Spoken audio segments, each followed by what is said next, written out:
Welcome to a special series where we interview a host of notable people from the G100 Summit in Los Cabos, Mexico, on the moment that changed everything. Here, you'll learn their secrets to success, gain invaluable insights into what shaped their careers, and key takeaways on what it takes to be a leader in their field. This is absolutely what we need. This is absolutely the future. We have to get on this. Talk to people who think so beautifully about big, complex challenges.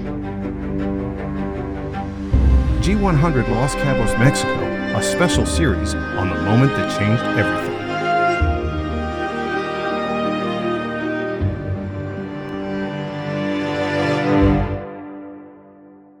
So what were you like as a kid? That's a nice question. I'm an introvert, so I was fairly shy and quiet, but I played a lot of competitive sports. I was a competitive swimmer. I did a ringette, which is competitive female ice sport at the time. I played competitive soccer. So I loved working in teams, but I didn't like saying much. And so I was like hustler to win. I was hyper competitive, but good in school, just minding my own business, and not so exciting, truthfully. So Tell me about your competitive swimming. So that's actually a cool question. I almost died drowning twice as a kid. I was 2, and my mom turned around, and I was in the bottom of the pool, and I remember very little. I was little, but I just have moments of flashes where someone pulled me out. And then I was 5, and I was in a boat collision, and the boat capsized, and I was under the boat. And no one's ever asked me about swimming, but I became fiercely determined to pass my swim lessons, and I kept failing because I was afraid to dive into the water. Okay. So I eventually did pass. I mean, I think like after the 3rd time you did a badge, they just got rid of you and were like, next, and pushed you on. But what I realized was I actually loved the water. So I turned a big fear into a passion, and I became a racer. And what did you swim? Freestyle. Serious? 50 meter freestyle, yeah. 50s, 100s? 50s. All right, cool. Wasn't the fastest, but I did it. Yeah, but you still did it. You still competed. I did, of course. And it's always, that horrific part of seeing someone go by you, which I always hated. Or they were already ahead and I could never catch up. That's right. Just get there. So I tell my daughter now, I'm like, just look forward. Don't look on your peripherals. Just focus forward. It doesn't matter. Yeah, I used to get upset when I saw someone's feet. Like, it used to drive me nuts because right? That's like a body length thing, It's like a smidgy bit of wake coming at your face. Yeah. Like, see you later. And how long did you swim for? Well, I attempted to join a swim club for like 10 years and then finally achieved it. I stopped racing when I was about 16. So it was, And what did you do after for sports? Good question. Well, at that time I was a competitive soccer player as well. So I kept on with soccer until I was about maybe 17. And then I started kickboxing. I did a lot of kickboxing. Do you still?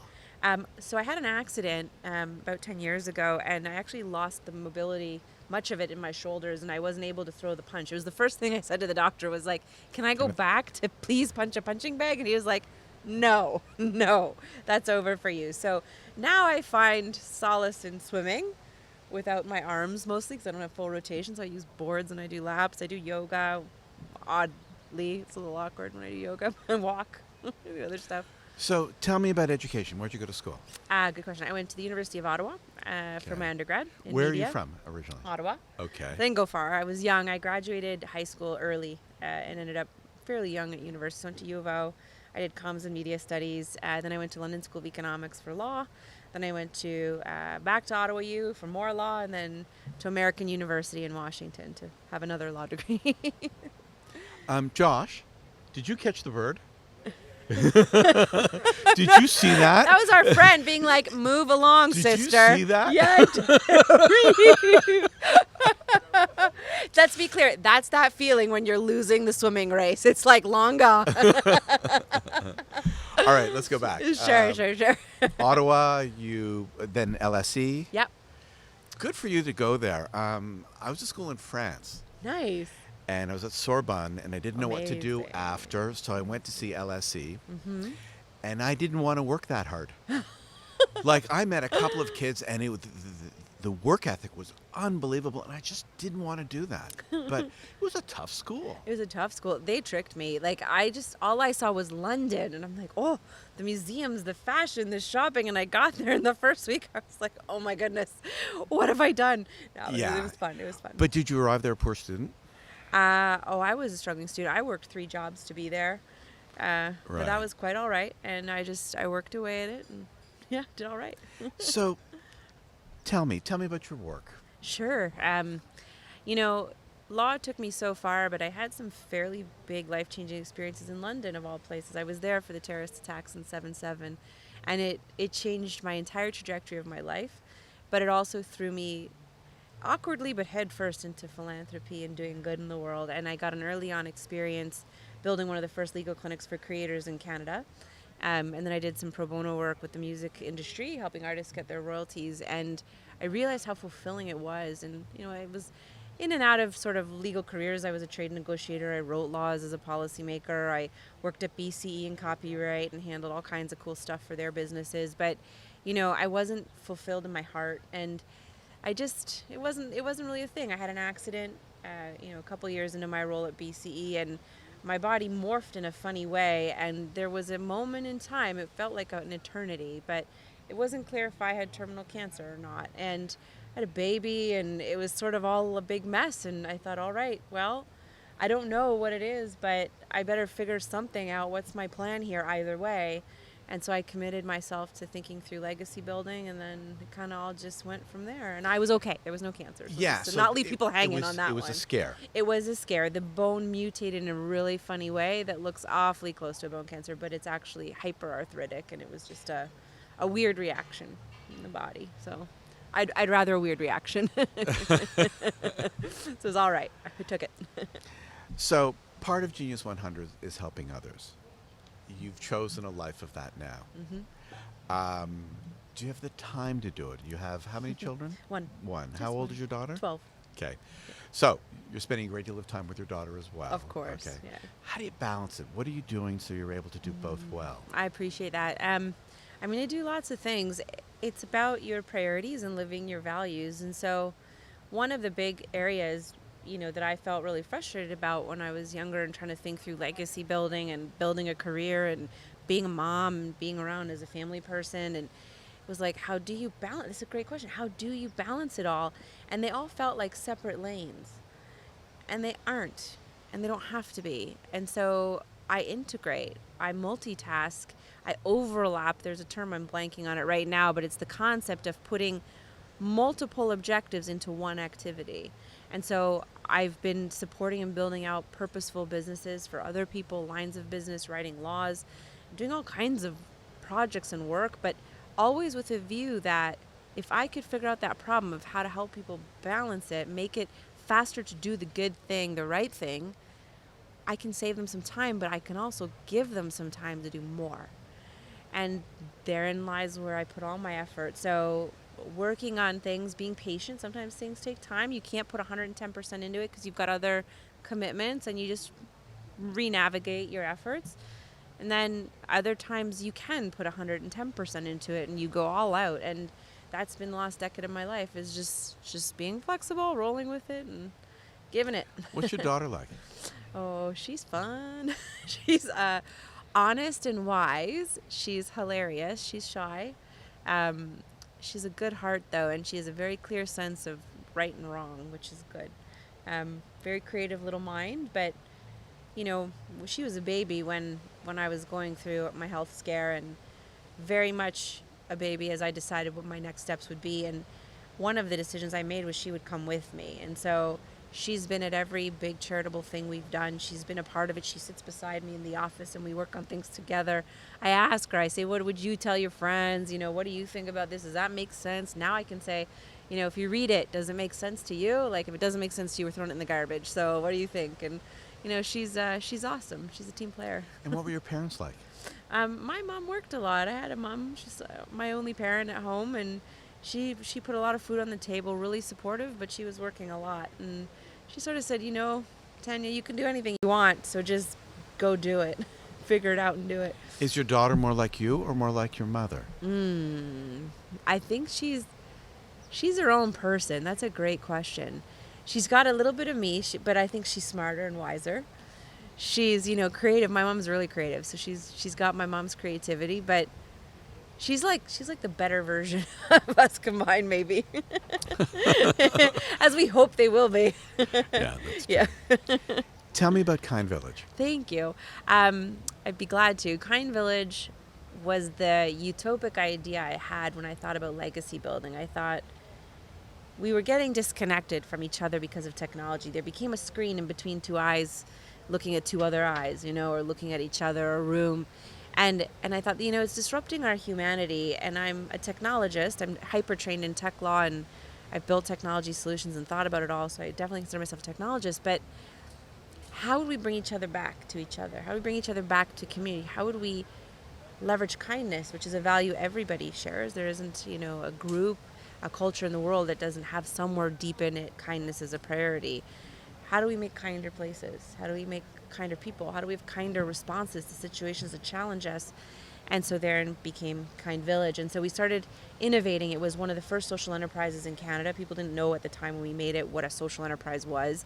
I didn't like CEO as a title. It felt weird and dirty. And I thought, I'm not executing something, I'm impacting something. So I invented the title Chief Impact Officer. And we just started experimenting, trying to figure out what were the common things that everybody seems to say, think, or do, and is willing to do in relation to helping out. And we mapped it. We did big events and everything, and Kind Village was the vehicle of that. So we've had, cool projects. We've got, art on the walls of national museums. We've done events that have fed cities, for a whole day for no money, just everybody brought a little bit. We've shared research, we've built education programs, and we've launched a global movement from it. So What are your hopes from Kind Village? my hope is that it becomes the most powerful impact platform on the planet. That's my hope. Okay, kind of lofty. I was like, honest? I mean, come on. I didn't say I wanted it to make me a whole bunch of money. I just wanted to be the most powerful. Is that where you spend your time?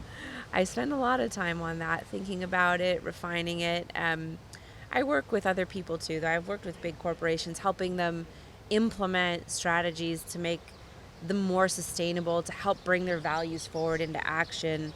I've advised companies and associations and industries on how to talk to government to bring priorities forward to help people be ready for skilled jobs. I work with charities to help advance digital skills and critical thinking priorities across Canada and the world.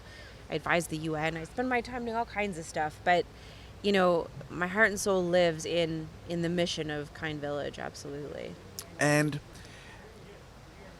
do you fundraise for it? Do you? We are fundraising now.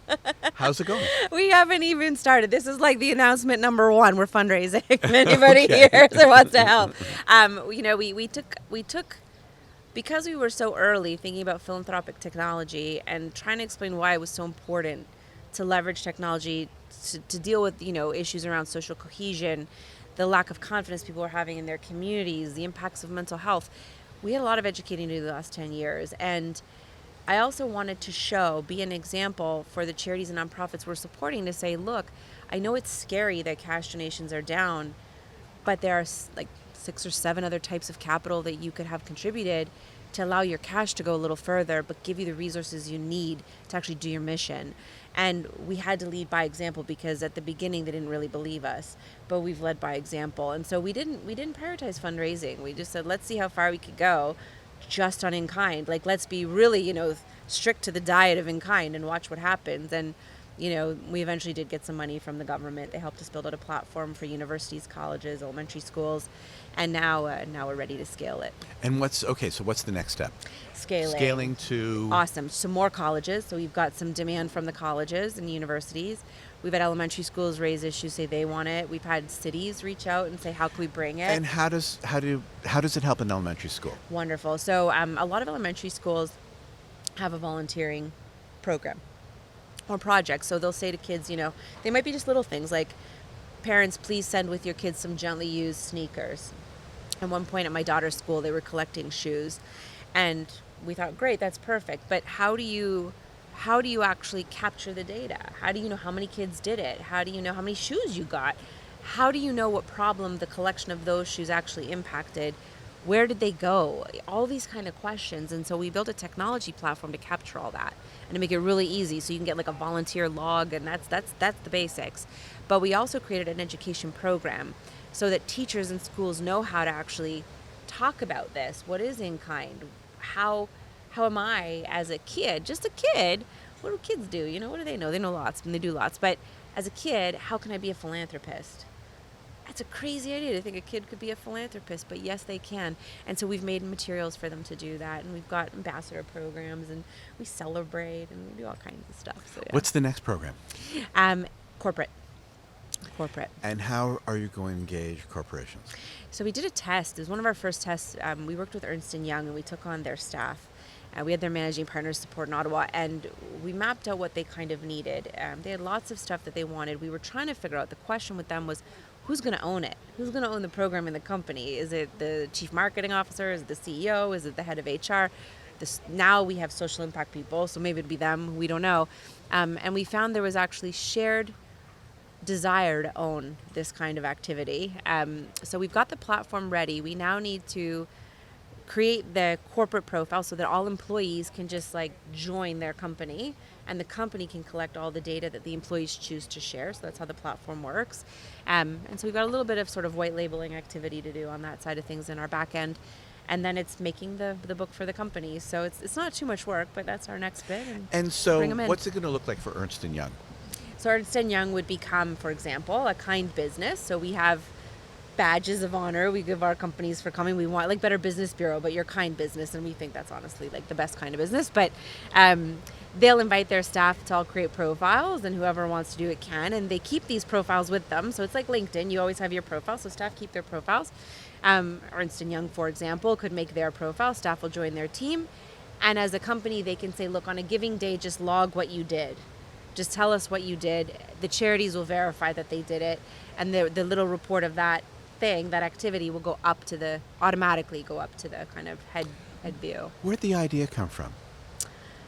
It came from looking at my life in a sliver of time and not knowing how much more time I had. And I was trying to figure out legacy, and I called charities. I called so many charities, and it was like, Tanya, we're so glad you called. Call us next week.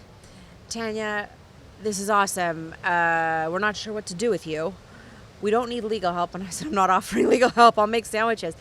Well, we don't need those. We're just not sure what to do with you. Call us next month. Tanya, there's a 6-month application process. And it just kept going. That's so Canadian. Right? And I'm like, 6 months? I could be dead next week. Are you guys crazy? I got a legacy to build. But they're like serving people. My legacy is the last, at least they're worried about.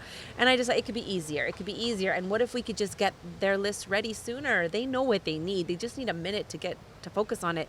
Answering a random call and figuring it out on the spot's never a good idea. So we just started playing with that problem and wanting to fix it, and so we did. Amazing. After people hear this podcast, what would you like them to do? Well, as you now know, we are seeking support financially to build more projects. But if anybody's actually interested in bringing this tool and the technology and the programming into their schools, we're ready for that.